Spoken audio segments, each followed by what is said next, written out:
Hello friends, welcome to my YouTube channel CK education hub. Friends, आज के इस video में मैं आप लोगों को Bihar board class 12th English rainbow part 2 poetry section का 5वां चैप्टर जिसका नाम है एन एपिटफ, इसको मैं पढ़ाने जा रहा हूँ। फ्रेंड्स, एन एपिटफ जो है एक शॉर्ट पोएम है, एक छोटी सी कविता है और बहुत अच्छी कविता है जिसके पोएट और कंपोजर है वाल्टर डिला मेयर। फ्रेंड्स, इस पोएम को पढ़ने से पहले इस पोएम का जो नाम है इसके हिंदी अर्थ को समझ लेते हैं। एन एपिटफ का मतलब होता है शिलालेख या समाधि लेख। फ्रेंड्स, आसान शब्दों में अगर इसे समझा जाए तो किसी इंसान का जब डेथ हो जाता है और उसको ज़मीन में दफना दिया जाता है और उसके ऊपर कुछ बना दिया जाता है, पत्थर का कुछ बना दिया जाता है और वहाँ पे कुछ लिख दिया जाता है, उसे ही हम लोग क्या कहते हैं, एपिटफ कहते हैं। फ्रेंड्स, इस पोएम में वाल्टर डिला मेयर जो है एक एपिटफ के पास बैठे हुए हैं और उस एपिटफ पे जो बात लिखी गई है उसके बारे में ये बता रहे हैं। फ्रेंड्स, इस पोएम को पढ़ने से पहले इनका जो इंट्रोडक्शन है वाल्टर डिला मेयर का, इनके जीवन के बारे में पढ़ लेते हैं और समझ लेते हैं, क्योंकि यहाँ से भी बहुत सारे क्वेश्चंस पूछे जाते हैं। तो आइए फ्रेंड्स, इनके जीवन के बारे में पढ़ते हैं और समझते हैं। लिखा गया है, Walter de la Mare was born in 1873 and died in 1956। यानी वाल्टर डिला मेयर का जन्म 1873 में हुआ और इनकी मृत्यु 1956 में हो गई। यानी 1873 से लेके 1956 तक इनकी जीवन अवधि रही। was born in the village of Carlton in Kent, England. इनका जन्म इंग्लैंड के केंट शहर के एक छोटे से गांव कार्लटन में हुआ था। He lost his father at the age of 4 and had to move with his family to London। इनका जन्म कार्लटन में हुआ था, लेकिन इन्होंने 4 साल के अवस्था में ही, जब ये 4 साल के ही थे तो इनके पिताजी का डेथ हो गया, यानी मृत्यु हो गई और इनको अपने फैमिली के साथ यानी अपने परिवार के साथ लंदन जाना पड़ा। कहाँ जाना पड़ा? लंदन। आइए आगे देखते हैं इनके बारे में क्या लिखा गया है। He is known for his sensitive concerns with the world of children and the world of supernatural। आइए इसके हिंदी को समझते हैं। सेंसिटिव कंसर्न का मतलब होता है संवेदनशील चिंता। वर्ल्ड ऑफ चिल्ड्रेन का मतलब होता है बच्चों की दुनिया। वर्ल्ड ऑफ द सुपरनेचुरल का मतलब होता है अलौकिक दुनिया। अलौकिक दुनिया से हमारा तात्पर्य उस घटनाओं से है, उस दुनिया से है, उस बात से है जिसका प्रूफ साइंस आज तक नहीं दे पाया है। फ्रेंड्स, एग्जाम्पल के तौर पे देखा जाए तो आजकल हमारे समाज में, चाहे गांव में, शहर में, हम लोग भूत की कहानी सुनते हैं, भूत के घटनाओं के बारे में सुनते हैं, लेकिन ये हम लोग सुनते हैं, जानते हैं, बट साइंस इसको आज तक प्रूफ नहीं कर सका है। साइंस को आज तक इसका कोई भी सबूत नहीं मिला है। तो ऐसी घटनाओं को सुपर नेचुरल कहा जाता है। तो आइए अब इसके पूरे को हिंदी को समझते हैं। यानी अलौकिक दुनिया और बच्चों के दुनिया के प्रति संवेदनशील चिंताओं के लिए हमारे वाल्टर डिला मेयर साहब जाने जाते हैं। एक बार और बता देते हैं, he is known for his sensitive concern, मतलब वह अपने संवेदनशील चिंताओं के लिए जाने जाते थे। किसके प्रति? द वर्ल्ड ऑफ चिल्ड्रेन, यानी बच्चों की दुनिया के प्रति, and world of the supernatural, और अलौकिक दुनिया के प्रति संवेदनशील चिंताओं के लिए हमारे वाल्टर डिला मेयर साहब जाने जाते हैं।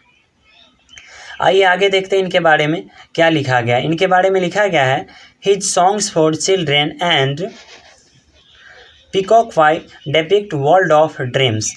देखिए, सॉन्ग्स फॉर चिल्ड्रेन और पीकॉक पाई, इनका मतलब इम्पॉर्टेंट वर्क्स है, इनकी महत्वपूर्ण रचनाएं हैं और ये दोनों रचनाएं डेपिक्ट करती है, दर्शाती है वर्ल्ड ऑफ ड्रीम्स, मतलब सपनों की दुनिया को दर्शाती है। But even in these songs there is a note of melancholy, लेकिन इनकी जो ये सभी जो गीत है, ये सब जो इनकी रचनाएं हैं, there is a note of melancholy, इसमें कहीं ना कहीं आपको मेलनकोली यानी उदासी देखने को मिलती है। आगे देखते हैं इसमें क्या लिखा गया है। इसमें आगे लिखा गया है, the poet makes us aware of the inhuman condition of modern life. आइए इसके हिंदी को समझते हैं। हमारे जो ये पोएट है वाल्टर डिलामेयर साहब, ये हमें अवेयर करते हैं, मतलब जागरूक करते हैं या अवगत कराते हैं of the inhuman condition of modern life. Modern life means होता है आधुनिक जीवन। आधुनिक जीवन का जो इनह्यूमन कंडीशन है, जो अमानवीय स्थिति है, उससे हमें हमारे जो वाल्टर डिलामेयर साहब है अवेयर करवाते हैं, यानी रूबरू करवाते हैं, उससे जागरूक करवाते हैं, उसके बारे में हमें बताते हैं। आगे देखते हैं इनके बारे में क्या लिखा गया है। He shows his genius by evincing fresh interest in old themes. देखिए इसमें लिखा गया है he shows his genius. Genius मतलब होता है योग्यता। क्या होता है? योग्यता या कुशलता भी बोल सकते हैं। ही शोज हिज जीनियस मतलब वो अपनी योग्यता को सोच करते हैं, मतलब दर्शाते हैं या दिखाते हैं। By evincing fresh interest in old themes. Old themes का मतलब होता है पुराना विषय वस्तु, मतलब पुराने विषय वस्तु में भी ये ताज़ा इंटरेस्ट मतलब रुचि डालकर पुराने थीम्स को भी ये अच्छे तरीके से लोगों के समक्ष प्रस्तुत करते हैं और बताते हैं। यानी जो पुराना विषय वस्तु होता है उसको भी वो इस तरह से लोगों के सामने दर्शाते हैं, लोगों के सामने बताते हैं। इससे ना उनकी जीनियस, इनकी कुशलता के बारे में, उनकी योग्यता के बारे में पता चलता है। बहुत सारे जो पोएट हैं वह ओल्ड थीम्स से, पुराने विषय वस्तु पे लिखना नहीं चाहते हैं, बोलना नहीं चाहते, लेकिन ये पुराने विषय वस्तु पर भी फ्रेश इंटरेस्ट मतलब ताज़ा रुचि डाल के इसको अच्छे तरीके से लोगों के सामने पेश करते हैं और इससे उनकी योग्यता के बारे में पता चलता है। आगे लिखा गया इसमें, queen Elizabeth second honoured him with the order of merit in 1953। देखिए इसमें लिखा गया है हमारे जो वाल्टर डिलामेयर साहब थे इनको ऑनर्ड मतलब सम्मानित किया गया था। किसके द्वारा? क्वीन एलिजाबेथ सेकेंड के द्वारा। अच्छा, कौन से प्राइज से? तो ऑर्डर ऑफ मेरिट से। कब था? 1953 में। अगर आपसे पूछा जाएगा कि वाल्टर डिलामेयर साहब को कौन सा प्राइज़ दिया गया था, तो ऑर्डर ऑफ मेरिट दिया गया था। कब दिया गया था? 1953 यानी 1953 में। कौन दी थी? Queen Elizabeth second. तो फ्रेंड्स, ये वाल्टर डिलामेयर साहब का जीवन परिचय था, यानी इंट्रोडक्शन था, इनका बायोग्राफी था। अब इस पोएम को हम लोग पढ़ते हैं। इस पोएम में क्या क्या लिखा गया अब इसको हम लोग समझते हैं। फ्रेंड्स, इसमें बताए, देखिए ये बहुत छोटी सी कविता है, इसको हम लोग अच्छे तरीके से समझने की कोशिश करेंगे। देखिए ये जो पोएम है इसमें टोटल 5 लाइन दिया गया है, 5 लाइन्स दिया गया है। और ये 5 लाइन जो है ना एक एपिटॉफ पे लिखा गया है। कहाँ पे लिखा गया है? एक एपिटॉफ यानी एक शिलालेख पे लिखा गया है, एक समाधि लेख पे लिखा गया है। देखिए इसमें पोएट जो है वाल्टर डिलामेयर साहब वह क्या क्या कहते हैं थोड़ा समझ लेते हैं। इसमें लिखा गया है, here lies a most beautiful lady, light of a step and heart was she. Walter de la Mare साहब जो है इस एपिटॉफ के पास बैठे हुए और कह रहे हैं, हियर लाइज मतलब यहाँ ना लेटी हुई है, ए मोस्ट ब्यूटीफुल लेडी मतलब एक बहुत ही खूबसूरत महिला, light of a step and heart was she जो बहुत ही ज़्यादा light of a step and heart थी। लाइट ऑफ ए स्टेप का मतलब होता है इधर उधर घूमने वाली, और हार्ट का मतलब होता है मनोहर भी बोल सकते हैं इसको, सुंदर भी बोल सकते हैं, चंचल भी बोल सकते हैं। और लाइट ऑफ हार्ट का मतलब ये भी होता है कि वैसी महिला जिसके लिए कोई वादा और प्रॉमिस कोई मायने ज़्यादा नहीं रखती हो, उसे क्या कहते हैं? Light of heart. Light of heart का मतलब क्या हो गया? जिसके लिए ज़्यादा मतलब कोई प्रॉमिस या वादा मायने नहीं रखता हो। और लाइट ऑफ स्टेप का मतलब हो गया इधर उधर घूमने वाली।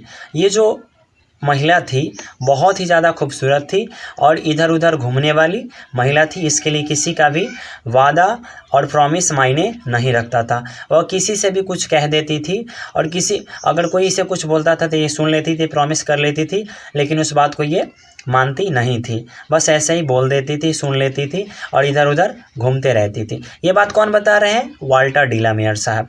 देखिए आगे वह क्या कहते हैं, I think she was the most beautiful lady that ever was in the West country।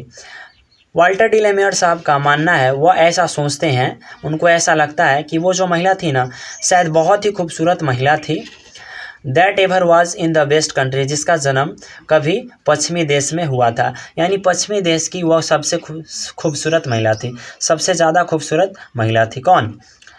वो जो महिला जिसको एपिटफ में लिटाया गया था, जिसको कब्र में दफनाया गया था। देखिए आगे क्या लिखा गया है, but beauty vanishes beauty passes however rare rare it be. देखिए ब्यूटी के बारे में, सौंदर्य के बारे में कहते हैं, कौन कहते हैं? वाल्टर डिलामियर साहब। क्या कहते हैं? ब्यूटी वैनिसेस, मतलब ये जो सौंदर्य होता है, सुंदरता जो होता है, वैनिसेस मतलब ये ढल जाती है। ब्यूटी पासेस मतलब सौंदर्य जो होता है वो ख़त्म हो जाता है समय के साथ। How ever rare rare it B मतलब कितना भी दुर्लभ ब्यूटी, कितना भी दुर्लभ सुंदरता क्यों ना हो, मतलब कोई महिला या कोई भी पुरुष कितना भी सुंदर क्यों ना हो, समय के साथ उसका जो खूबसूरती होता है वह ढल जाता है। And when I crumble who will remember this lady of the west country. और ये जो पोएट है वाल्टर डिलामियर, इनको ना चिंता भी है कि जब वह मर जाएंगे, क्रम्बल मीन्स होता है मर जाना, यहाँ पे डाई के लिए यूज किया गया है। पोएट सोचते हैं कि जब मैं मर जाऊंगा तो उस पश्चिमी देश की उस खूबसूरत महिला को, उस लेडी को कौन याद करेगा। तो फ्रेंड्स इस पोएम को पढ़ने से यही पता चलता है कि शायद हमारे जो वाल्टर डिलामियर साहब थे, इनको ना इस महिला से प्रेम था, लगाव था, क्योंकि बाकी लोग तो इसके खूबसूरती के बारे में कुछ बताया नहीं, लेकिन हमारे वाल्टर डिलामियर साहब जो है बहुत अच्छे तरीके से इसकी खूबसूरती का वर्णन किए हैं। तो फ्रेंड्स अगर आपको ये वीडियो अच्छी लगी होगी, ये पोएम समझ में आया होगा, तो आप मेरे इस वीडियो को लाइक करेंगे और कमेंट के माध्यम से मुझे बताएंगे भी। तो आइए फ्रेंड्स आगे देख लेते हैं, इसका ट्रू फॉल्स जो दिया गया है उसको समझ लेते हैं इसी वीडियो में।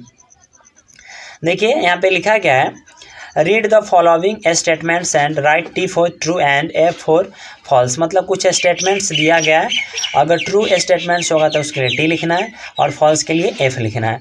पहला जो स्टेटमेंट है ए नंबर में लिखा गया है, the poet expresses his sad feeling for a lady. इसमें लिखा गया है, इसका जो पोएट है वाल्टर डिलामियर, वो अपना सैड फीलिंग मतलब अपनी उदासी भावना को एक्सप्रेस करते हैं, व्यक्त करते हैं एक लेडी के लिए। ये बात सही है कि गलत है? तो फ्रेंड्स ये बात बिल्कुल सही है, इसलिए ये स्टेटमेंट ट्रू हो जाएगा, यहाँ पे टी लिख देंगे। ये अगला जो स्टेटमेंट है बी नंबर में, इसमें लिखा गया है, the lady belong to the north country. वो जो महिला थी वो नॉर्थ कंट्री की रहने वाली थी या वेस्ट कंट्री की रहने वाली थी?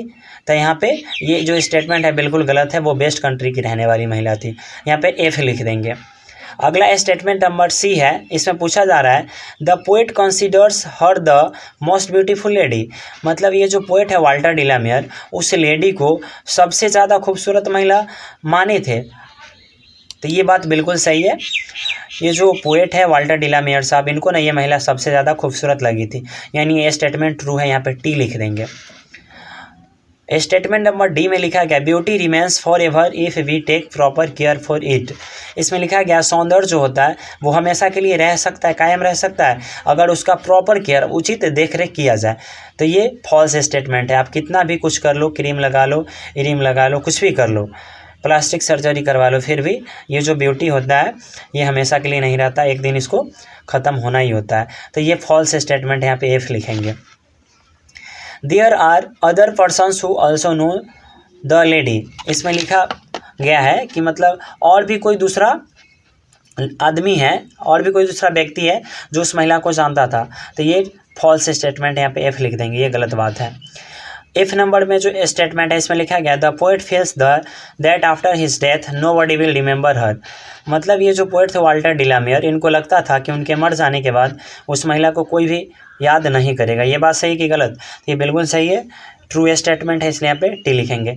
तो फ्रेंड्स ये वीडियो था एन एपिटफ का, मैं समझाया हूँ। अगर आपको अच्छी लगी होगी ये वीडियो, समझ में आया होगा, तो आप मेरे इस वीडियो को लाइक करेंगे और अपने दोस्तों के साथ शेयर भी करेंगे, और मेरे चैनल सीके एजुकेशन आपको सब्सक्राइब भी करेंगे। मिलते हैं इसी तरह के दूसरे नए इंपॉर्टेंट वीडियो के साथ।